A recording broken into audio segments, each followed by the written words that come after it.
Boa noite a todos. É um privilégio estar com os meus irmãos nessa noite, aqui na igreja de Novo Aleixo, e que Deus seja louvado pela presença de cada um de nós aqui, amém? Que nós possamos estar com o coração aberto para nós ouvirmos a voz do Senhor e entendermos aquilo que Ele quer falar para nós hoje em Sua palavra, amém?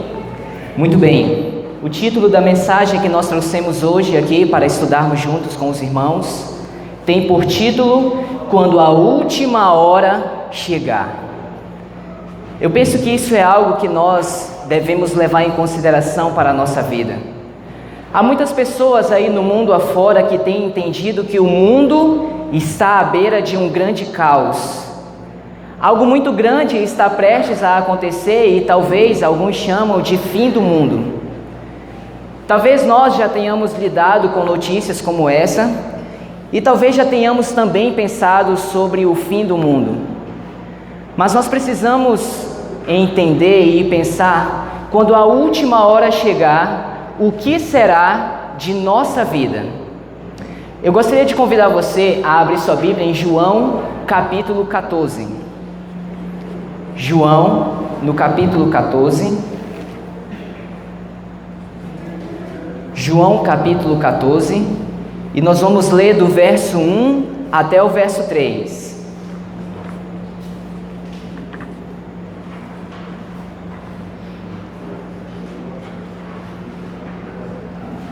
João 14, do verso 1 até o verso 3. Todos encontraram? Amém? Vamos ler então? Acompanhe na sua Bíblia, por favor. Não se turbe o vosso coração. Credes em Deus, crede também em mim. Na casa de meu Pai há muitas moradas. Se assim não fora, eu vou-lhe teria dito, pois vou preparar-vos lugar. E quando eu for e vos preparar lugar, voltarei e vos receberei para mim mesmo, para que onde eu estiver, estejais vós também. Muito bem. Pergunto aos irmãos, quem foi que disse essas palavras emblemáticas aí? Jesus Cristo, ok?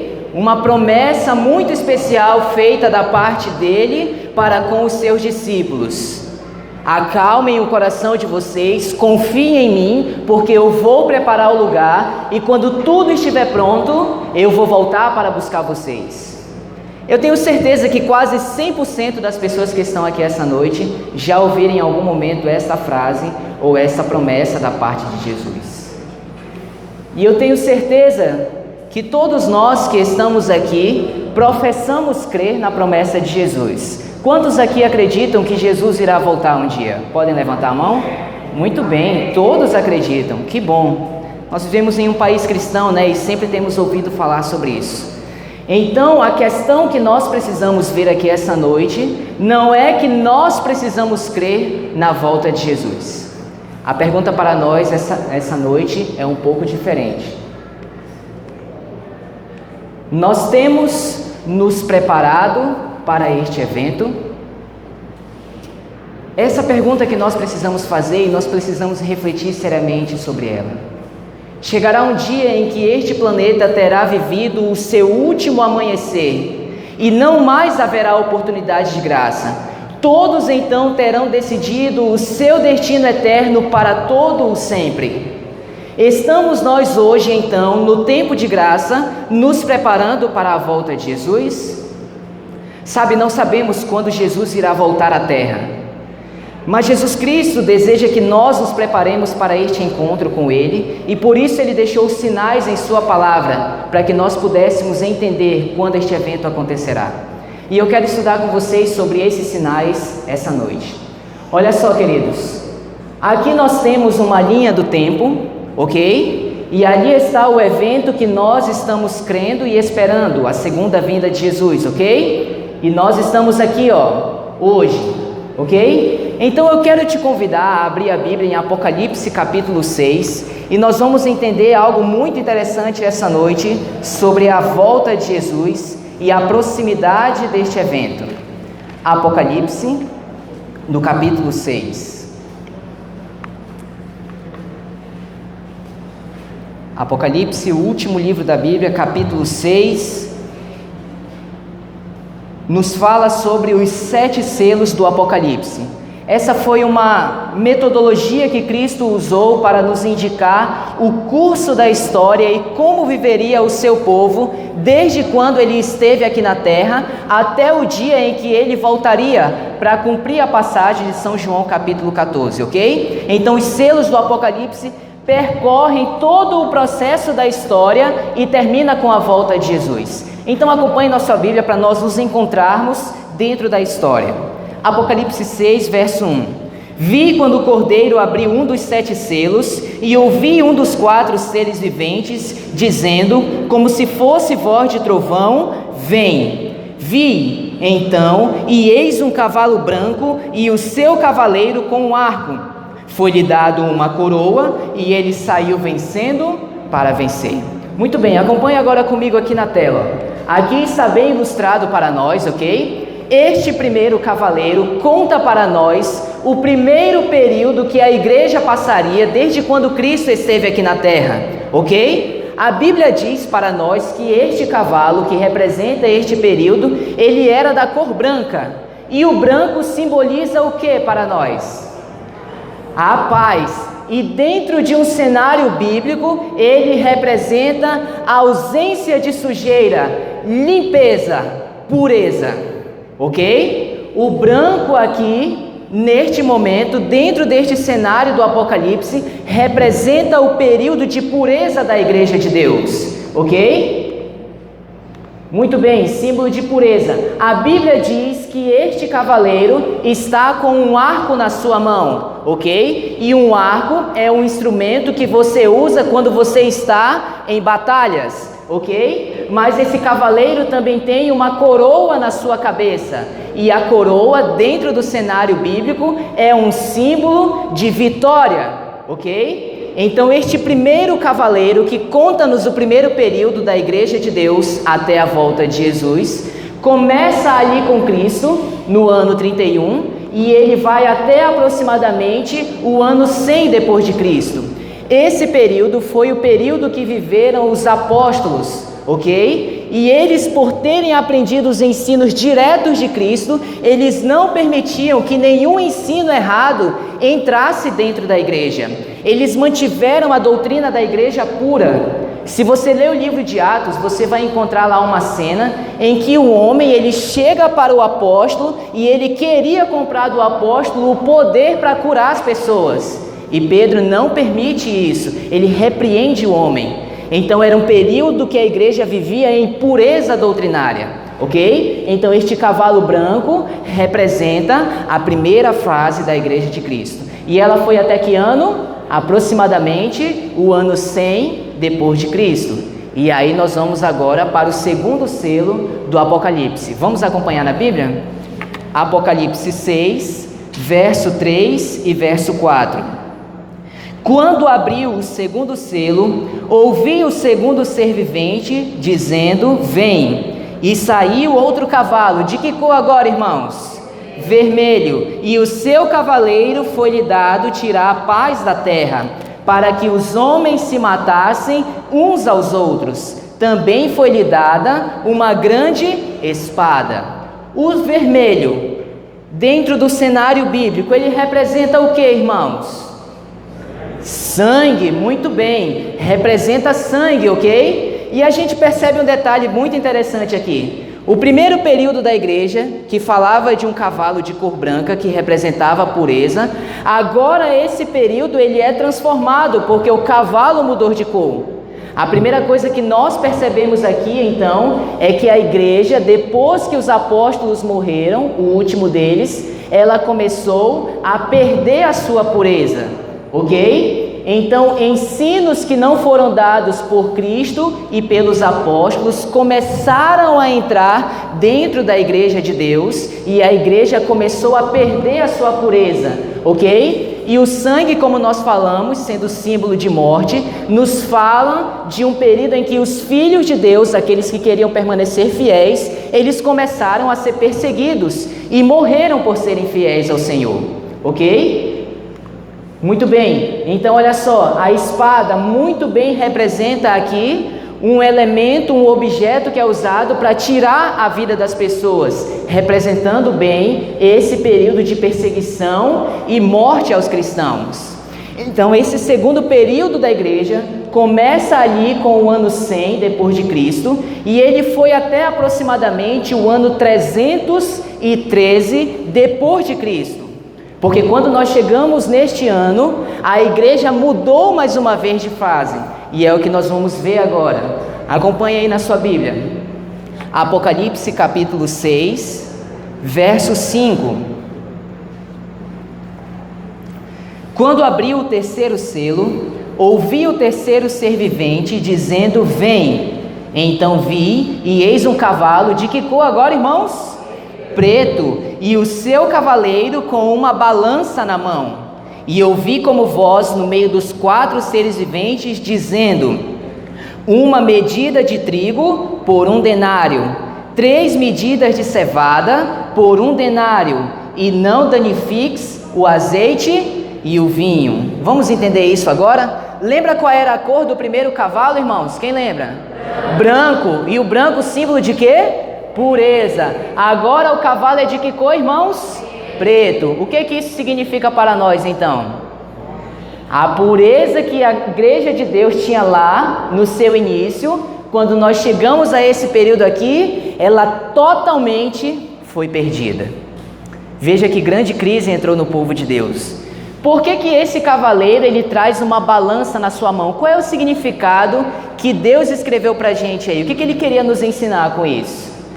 Olha só, irmãos, vou já falar sobre a balança, mas deixa eu mostrar antes para vocês algumas coisas que começaram a entrar dentro dos ensinos da igreja, para a gente entender por que esse cavaleiro é de cor preta. Olha só, irmãos, no ano 321 depois de Cristo, a igreja começou a celebrar culto para os mortos. No ano 370, começaram a cultuar os santos. No ano 400 depois de Cristo, começaram a fazer oração pelos mortos.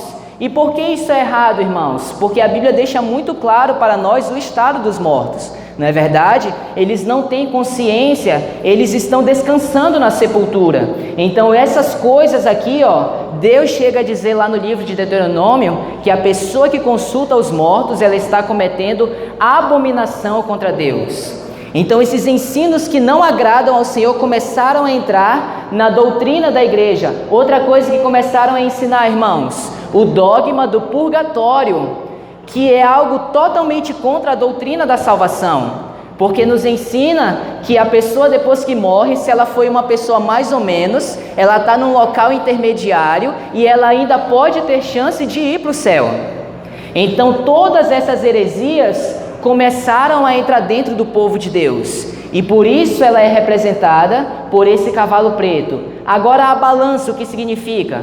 Olha só, tem uma passagem em Ezequiel capítulo 4, verso 16 e 17 que nos explica isso. Eu coloquei aqui na tela para vocês acompanharem.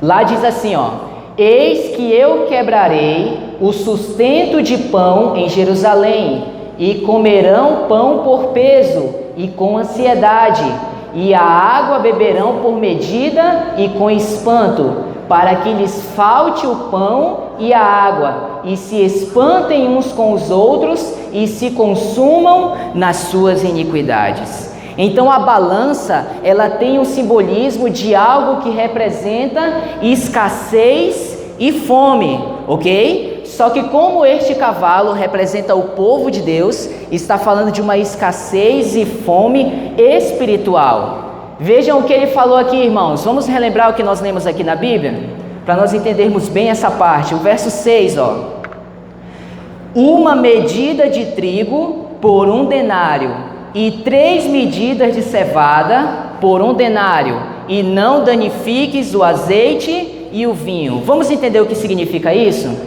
Olha só, irmãos, nos tempos bíblicos, uma medida era a quantidade de alimento que era necessário para um homem normal se alimentar durante o dia, ok? Isso era uma medida.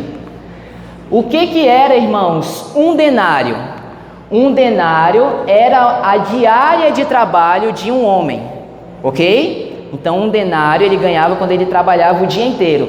E quando ele ganhava esse salário de um denário, ele conseguia comprar o que, irmãos? Em tempos normais, ele compraria 15 medidas de trigo e 45 medidas de cevada. Só que a Bíblia fala aí que ele não estava conseguindo comprar tudo isso. Quanto que ele estava conseguindo comprar? Com um denário, irmãos.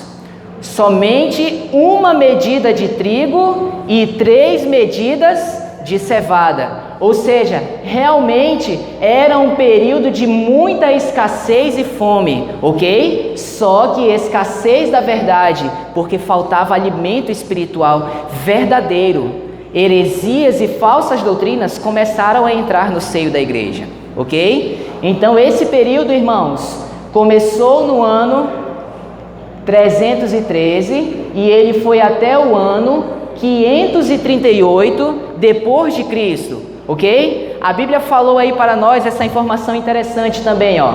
Não danifiques o azeite e o vinho. Ou seja, o azeite dentro da Bíblia, um símbolo do Espírito Santo, e o vinho, um símbolo do sangue de Jesus Cristo. Então o Senhor está falando assim, ó, cuidado, é uma época de grande crise espiritual. Tem muitos erros sendo ensinados na igreja, mas não se esqueça dessas duas verdades fundamentais. Porque, irmãos, o Espírito Santo é o agente da divindade que produz em nós arrependimento.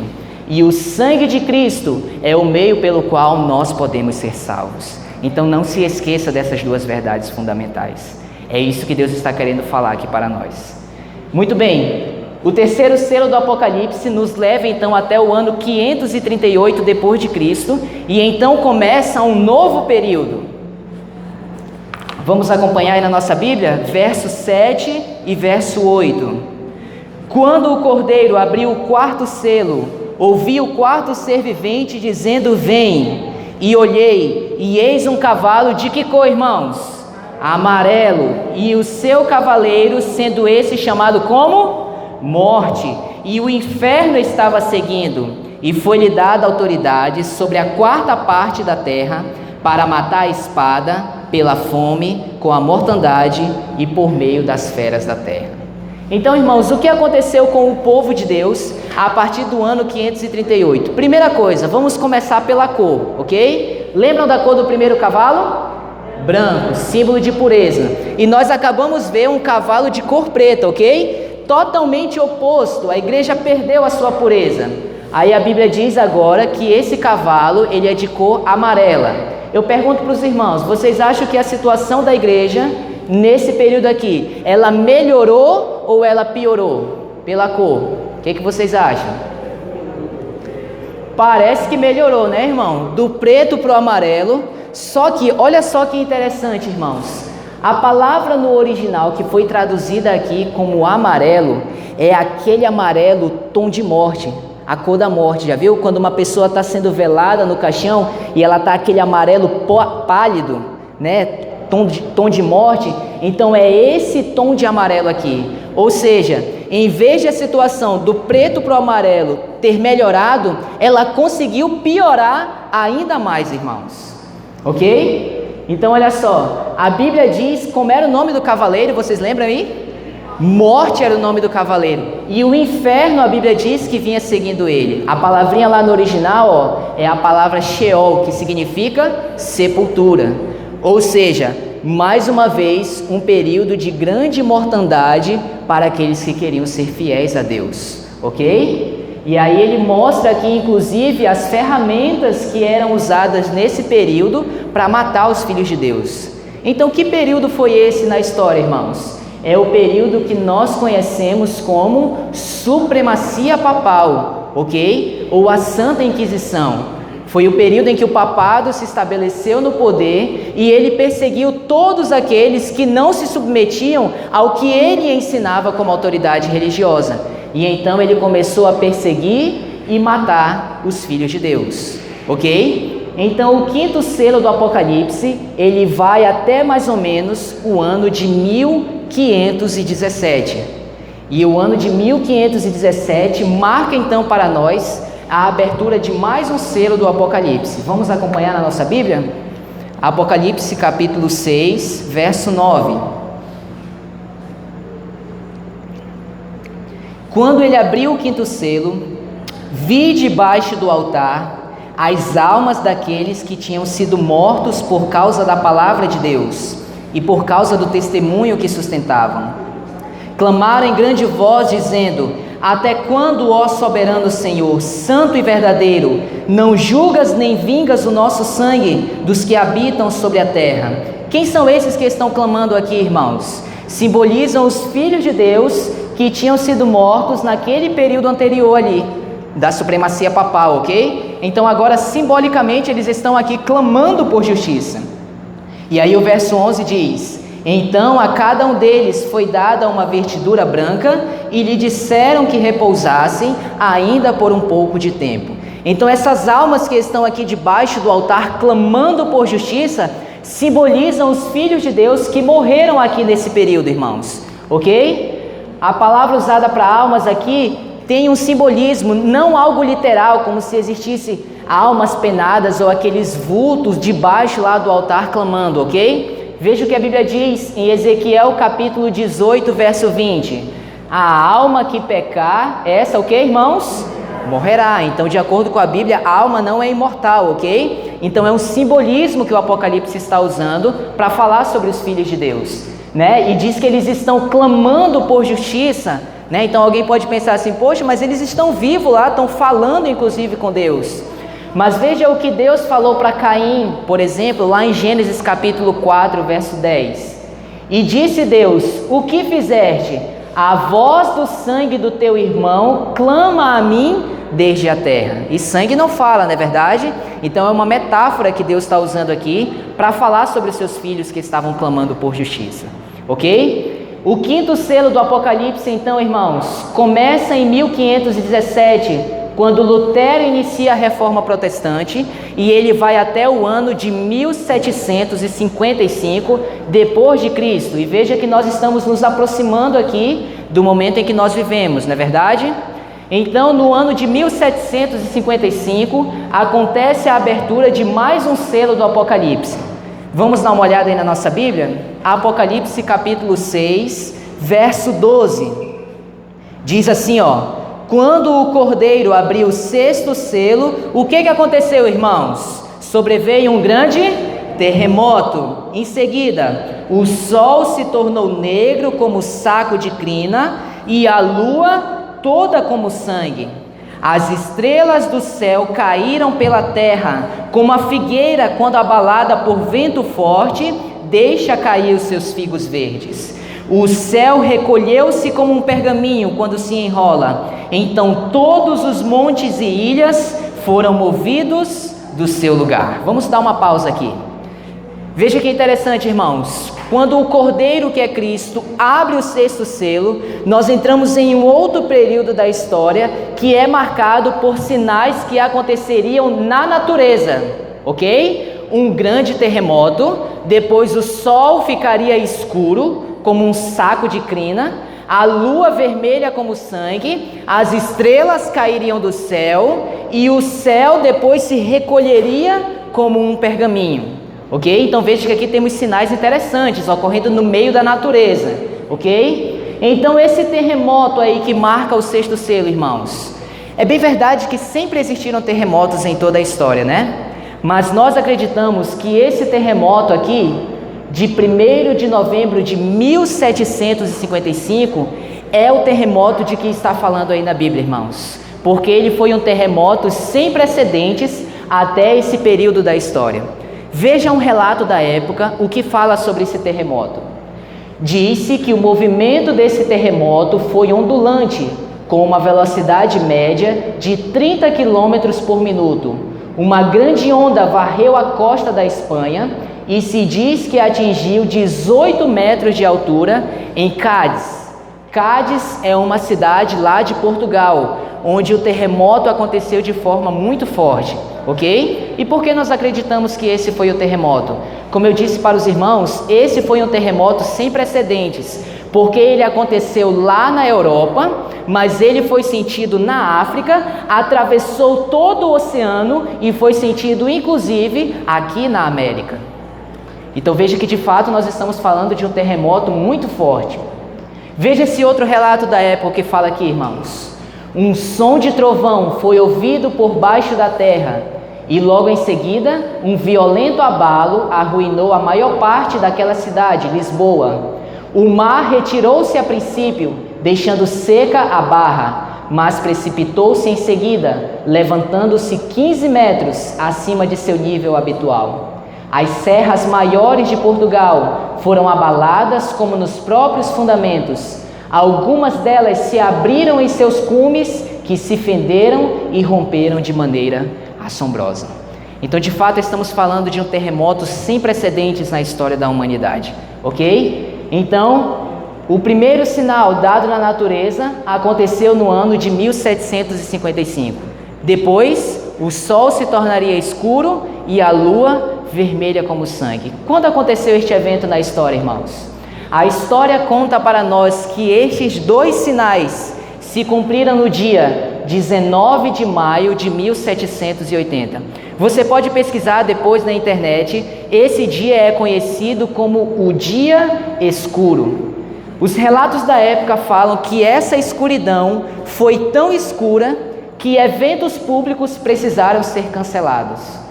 Essa escuridão foi tão escura que as pessoas não conseguiam enxergar uma folha de papel a um palmo do seu rosto.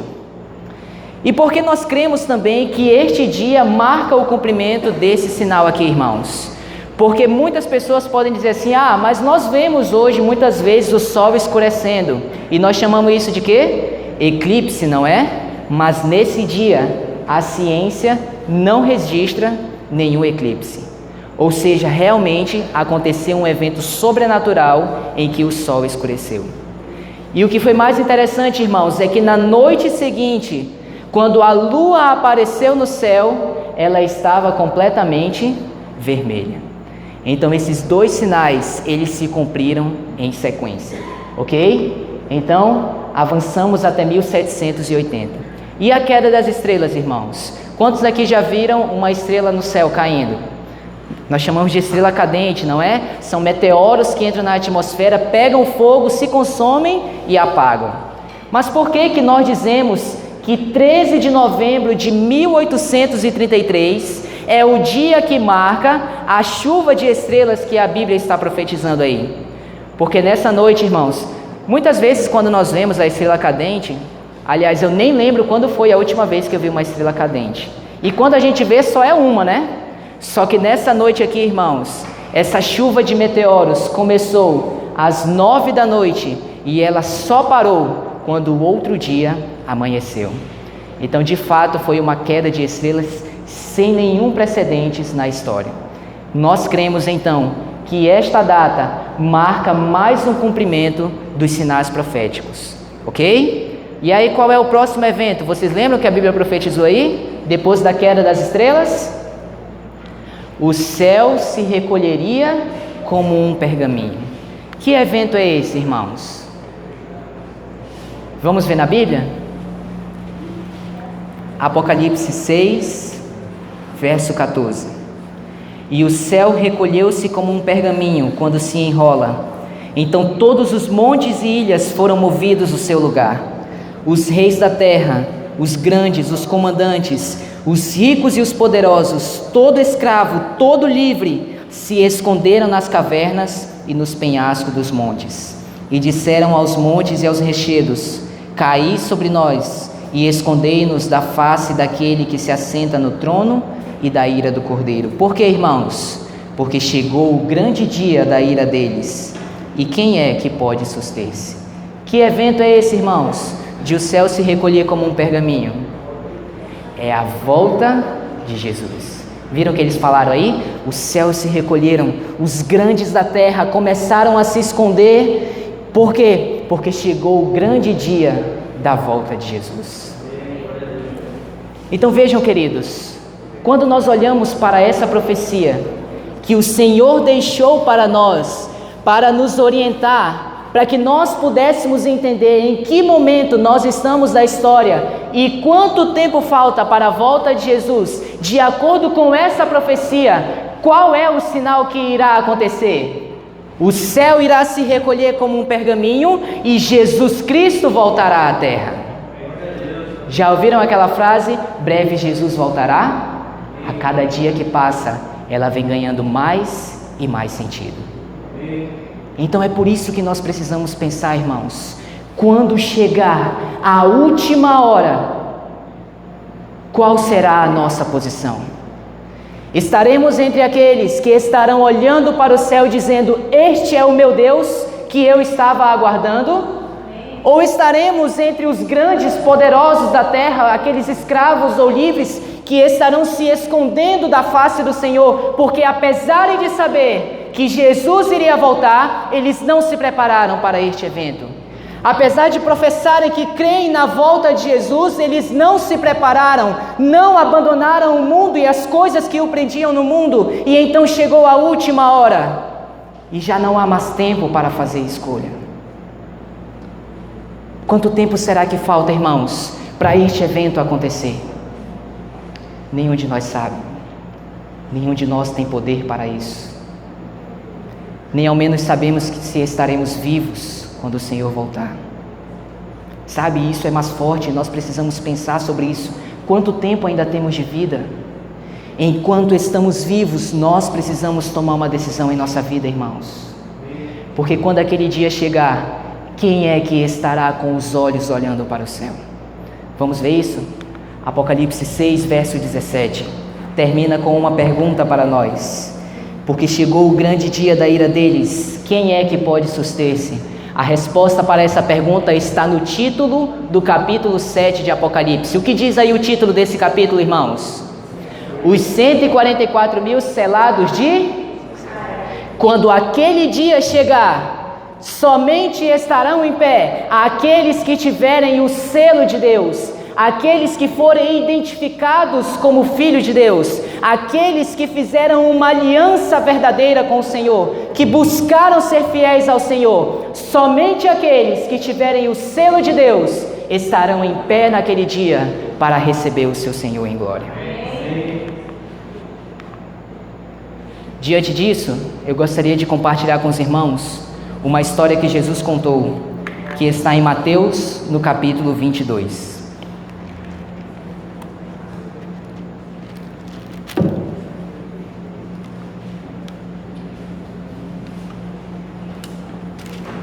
Mateus, no capítulo 22.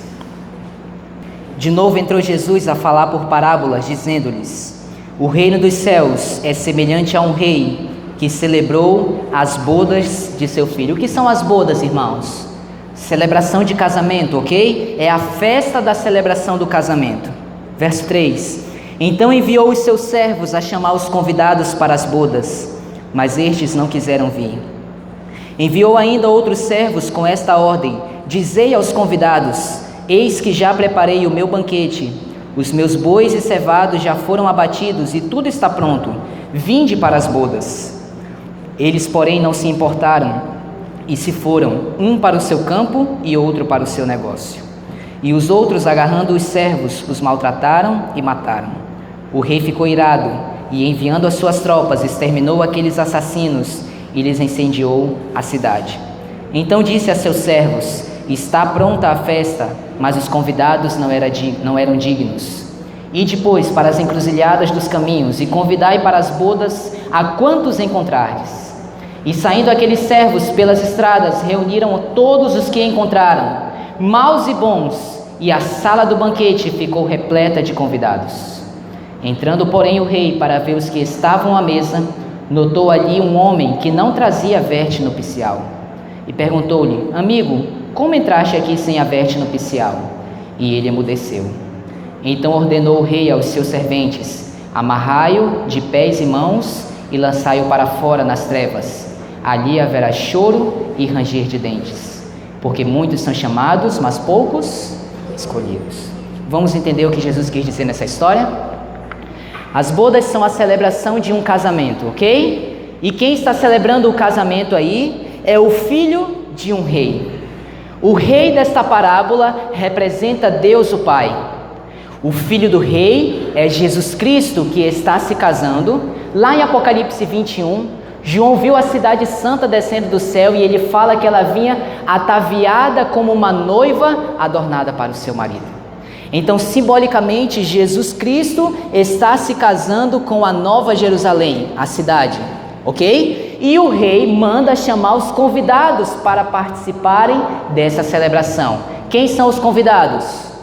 Todos nós que estamos aqui.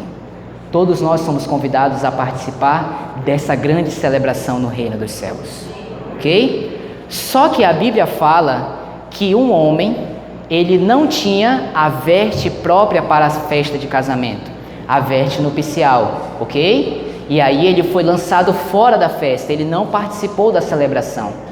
O que significa essa veste, irmão? Essa roupa nupcial. Vejam o que diz Apocalipse capítulo 19, verso 8. O linho finíssimo são os atos de justiça dos santos. As vestes dentro da Bíblia é um símbolo do caráter da pessoa, ok? E ali o linho finíssimo representa atos de justiça. Então aquele homem que não trazia a veste nupcial que Jesus contou na história, simboliza alguém que não preparou e não purificou o seu caráter para estar naquele grande dia junto com Cristo para celebrar as bodas do seu casamento. Quando nós pensamos nisso, nós começamos a ficar preocupados, porque quando olhamos para nós, para a nossa vida, todos nós temos defeitos de caráter, não é verdade? E por mais que a gente se esforce para fazer o certo, a gente sempre acaba errando. Agora veja um comentário que diz aqui sobre essa questão da roupa, irmãos. A cada um foi provido um vestido de bodas. Isso é interessante, irmãos. Para cada pessoa que foi convidada para a ceia das bodas do Cordeiro, o rei, o dono da festa, deu para cada um uma veste nupcial. Então aquele homem que não estava pronto, ele não quis usar a roupa que o rei quis oferecer para ele. Ele não quis aceitar o caráter que Deus quis implantar nele. Ela segue: essa veste era uma dádiva do rei. A justiça de Cristo e seu caráter imaculado é pela fé comunicada a todos os que o aceitam como Salvador pessoal. Estas vestes de sua própria justiça, Cristo dará a todos os que se arrependerem e crerem. Entendem, irmãos? Por nós mesmos, por nossos méritos, é impossível nos qualificarmos para estarmos na celebração das bodas do Cordeiro. E graças ao Deus maravilhoso que temos, é Ele que provê o meio para que nós possamos estar lá. É Ele que coloca sobre nós as vestes de Cristo, o caráter de Cristo sobre a nossa vida, para que assim nós possamos ser achados dignos de estar no reino dos céus. E como é que eu faço, meu irmão, para eu receber essa veste, esse caráter em mim? Cristo dará a todos os que se arrependerem e crerem. Cristo colocará o seu caráter sobre todos aqueles que quiserem fazer uma aliança com Ele, que reconheçam que são indignos do céu, mas querem estar com o Senhor, que arrependam-se dos seus pecados, que acreditem que Cristo é o Salvador e que entreguem a vida a Ele. Todos aqueles que fizerem esta aliança com o Senhor, naquele dia, quando o Senhor voltar, estarão em pé para recebê-lo como Rei. Estarão felizes porque terá chegado as bodas que eles tanto estavam aguardando. E então, para nós finalizarmos, eu queria que você abrisse a sua Bíblia em Marcos, capítulo 16, verso 16.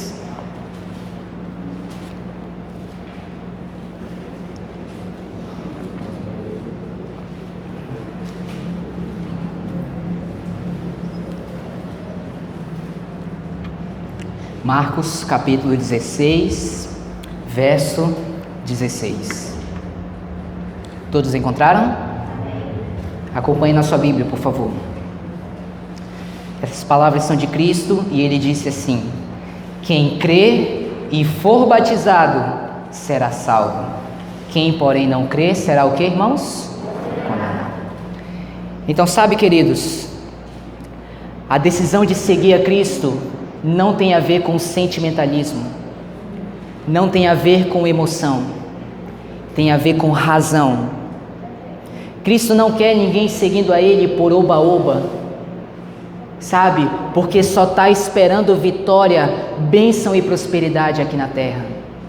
Cristo quer pessoas que sigam a Ele, porque entendem que esse mundo é miserável e que não vale a pena viver aqui, e que nós somos príncipes e princesas de uma outra pátria, e infelizmente temos uma praga dentro de nós chamado pecado, mas Cristo, o nosso Salvador, quer colocar sobre nós o seu caráter, quer nos dar a vitória para nos levar embora daqui, para a gente ir morar no mundo onde vale a pena. E então, queridos, ele diz: aquele que crê e for batizado e fizer uma aliança comigo por meio da sua decisão de fé e por meio do batismo, a esse eu salvarei. Você entende isso, meu irmão? E então Cristo, que desceu do céu e fez o maior de todos os sacrifícios por nós, se humilhou como um ser humano, a realeza de todo o universo, veio aqui a esta terra para viver como um homem humilde e depois ir até a cruz e ser humilhado, morreu lá, sofreu lá, pagou o preço por nós, para que nós hoje tomássemos a decisão mais fácil de todas, porque a parte mais difícil do processo foi Ele que fez. O que está hoje em nossas mãos, irmãos? A escolha. Senhor, eu quero. Irmão, você vai me dizer que é fácil assim? A decisão, sim. A decisão é fácil assim. Não estou dizendo que a vida e a caminhada com Cristo é fácil. A decisão é assim. Senhor, eu reconheço que este mundo é uma miséria e que eu não quero viver aqui. Eu reconheço que o Senhor fez por mim. Eu reconheço que muito em breve o Senhor vai voltar, e quando o Senhor vier, eu quero estar nas bodas do Cordeiro. Então, irmãos, nós somos um grupo diferente aqui, e conheço apenas uma parte daqueles que estão aqui. Eu não sei como está a sua vida, não sei se um dia você já tomou essa decisão ao Senhor. Então, você que está aqui essa noite, eu, como um mensageiro de Cristo, como um canal dele para falar contigo, eu te digo e eu te convido a tomar essa decisão, a crer em Cristo como teu Salvador e tomar a decisão de ser batizado para fazer uma aliança com Cristo e para se preparar para estar entre os salvos quando o Senhor voltar. Se você ainda não tomou a decisão de ser batizado, eu quero te dar este momento para você tomar essa decisão. Sabe, não espera, não deixa para depois. Você está em um ambiente favorável, é a casa de Deus. Lá fora tem muito barulho, tem muita luz para tirar a tua atenção. Aproveita que você está aqui e toma uma decisão ao lado do Senhor.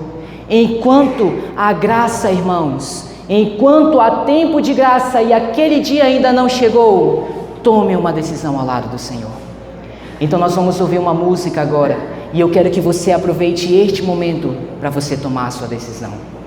Se você ainda não foi batizado e você quer tomar essa decisão, você está convidado a fechar os seus olhos e dizer isso em oração para o Senhor.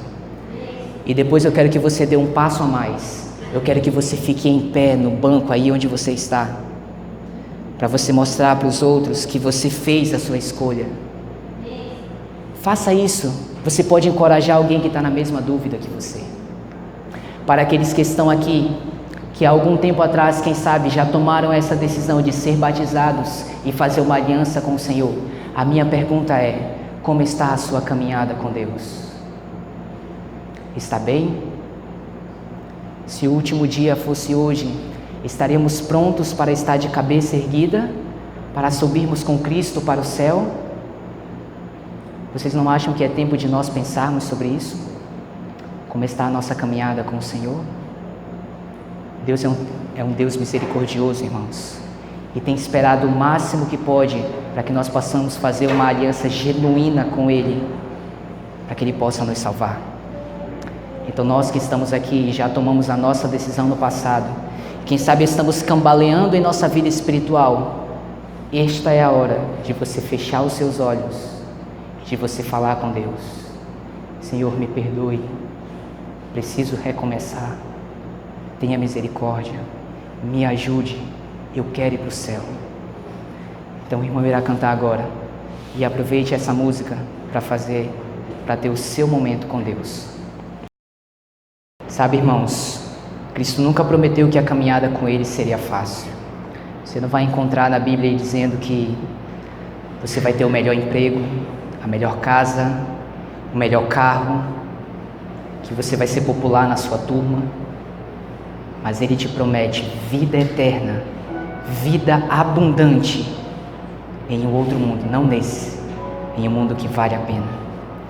E guarde isso no seu coração, para todas as vezes que você cair, Cristo vai estender a mão para te levantar. Mas entenda, Ele nunca vai te pegar no chão e vai te botar em pé. Você tem que dar a mão para Ele, e aí Ele te levanta e anda contigo. E se cair, Ele dá a mão de novo. Se você der para Ele, Ele te levanta. E isso é promessa, irmãos, e nós podemos confiar nela. Nosso Deus nunca deixou de cumprir uma promessa. Amém? Vamos orar. Senhor Deus, obrigado por ter nos trazido à Tua casa nessa noite. Obrigado porque o Senhor tem tido misericórdia para conosco e tem nos concedido oportunidades em nossa vida para que nós possamos ouvir a Tua voz e entender o que o Senhor espera de nós. Para que nós possamos entender e reconhecer aonde precisamos melhorar, o quanto mais precisamos Te buscar, coisas que precisamos deixar, Senhor, para que naquele glorioso dia nós possamos estar de cabeça erguida, Senhor, não por termos méritos, mas porque nós confiamos em alguém que nos salva pela graça, e naquele dia terá chegado o momento de Te encontrar face a face. Ó Deus, louvado seja o Teu nome por aqueles que tomaram a decisão aqui essa noite, por aqueles que refizeram a aliança contigo. Senhor, aqueles que ainda estão lutando por essa decisão, ó Pai, pela Tua misericórdia, concede graça, Senhor, para que eles possam ainda ter o momento certo para tomar sua decisão. Nós vamos para casa agora, Senhor. Esteja ao nosso lado durante essa semana. Nos guarde, Senhor. Nos livra de nos afastarmos de Ti. Abençoa cada família que está aqui nessa noite. Nós pedimos e nós agradecemos em nome de Jesus Cristo, nosso Salvador. Amém, Senhor. Amém. Boa semana a todos.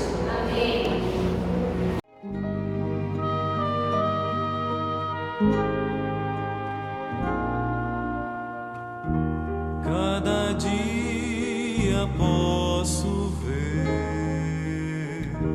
perceber.